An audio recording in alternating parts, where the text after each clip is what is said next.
Welcome back to my channel. Are you also tired of your lifeless hairs and want those healthy and shiny hairs? In today's video, we are going to talk about step-by-step hair care, tips for healthy hair.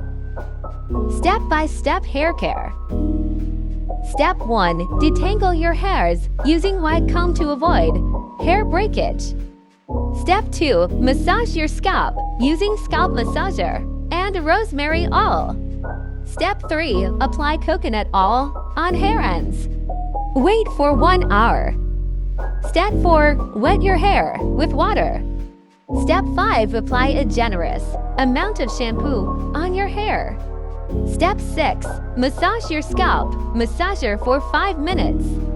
Step 7. Apply conditioner on your hair and rinse it off after some time. Now last step, wrap your hair using a towel. Tips for healthy hair. Braid your hairs before sleeping. Avoid tight hairstyles. Eat amla, they make your hair strong. Use a wooden comb to detangle your hair. Get regular trims to avoid split ends. If you can follow these tips, then these tips can transform your hairs. So that's all for today. See you on my next video. Thanks for watching.